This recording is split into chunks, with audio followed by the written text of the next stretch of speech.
Visakha steel plant ప్రమాద బాధిత కుటుంబాలను మంత్రి నారా లోకేష్ పరామర్శించారు. ఈ రోజు మంగళవారం ఉదయం కేజీహెచ్ ఆసుపత్రికి చేరుకున్న మంత్రి మార్చురీలో ఎంతమంది ఉన్నారనే దానిపై జాయింట్ కలెక్టర్ విద్యాధరిని అడిగి తెలుసుకున్నారు.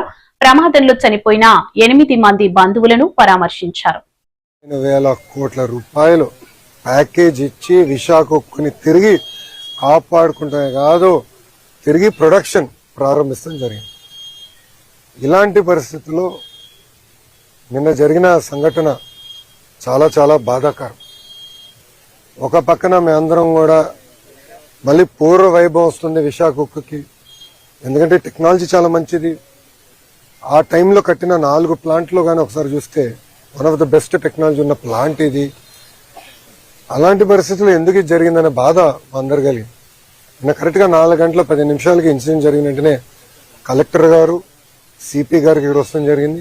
దాని తర్వాత గౌరవ హోంమంత్రి గారు, ఎంపీ గారు, మా పల్లా శ్రీనివాస్ గారు ఆయన వస్తడం జరిగింది. నిన్న తెలుసుకున్న వెంటనే రాత్రే కుమారస్వామి గారు వచ్చి సుమారుగా పొద్దున్న 2 వరకు మొత్తం చూసి తిరిగి ఆయన వెళ్తాం జరిగింది. వర్మ గారు కూడా ఇక్కడికి వస్తడం జరిగింది.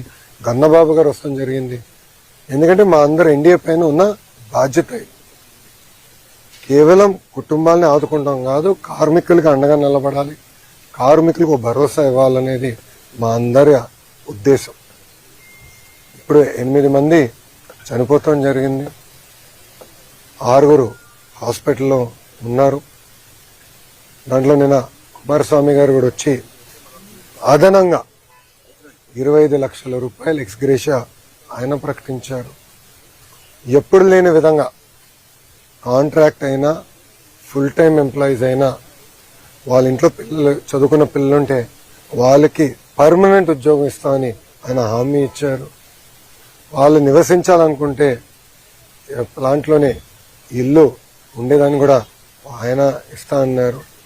ఇంతేకాకుండా పర్మనెంట్ ఎంప్లాయీస్కి చాలా స్పష్టంగా ఇంత రావాలనేది ఉంది నిబంధనలు. అది కూడా మేము రివ్యూ చేస్తున్నాం. దాంతోపాటు కాంట్రాక్ట్ ఎంప్లాయీస్ కూడా ఇంత ఇవ్వాలి, యాక్సిడెంట్ జరిగితే ఇంత ఇవ్వాలని చాలా స్పష్టంగా Visakha steel plant rule book లో ఉండడం జరిగింది. మేము ఇక్కడ వచ్చి కేవలం ఏదో చెక్ అందించి వెళ్ళేదానికి రాలేదు. ఆ కుటుంబాలకి శాశ్వతంగా అండగా నిలబడడానికి ఈరోజు ఎన్డీఏ ప్రభుత్వం అడిగేసింది. గతంలో ఎప్పుడు లేని విధంగా పర్మనెంట్ జాబ్ ఇస్తామని పెద్ద మనసుతో కుమారస్వామి గారు ఒక హామీ ఇచ్చారు.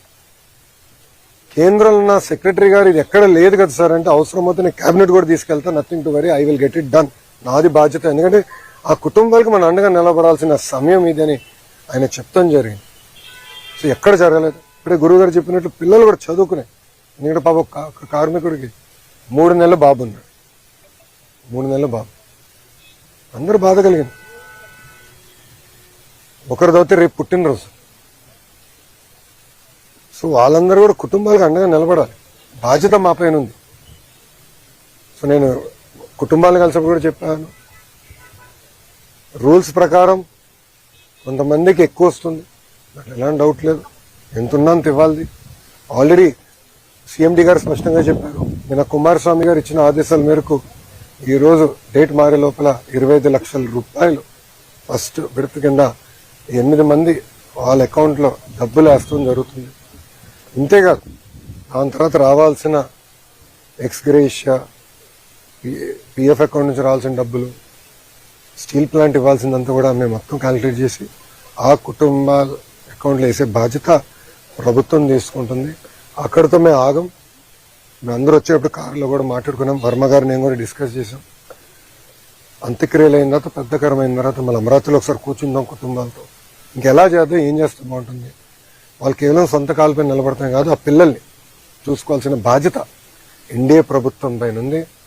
గతంలో ఎట్లయితే విశాఖ ఉక్కుని కలిసికట్టుగా ఎన్డీఏ కాపాడిందో అదేవిధంగా కార్మికులకి మేము అండగా నిలబడతాం, ఆ కుటుంబాలకి మేము అండగా నిలబడతాం.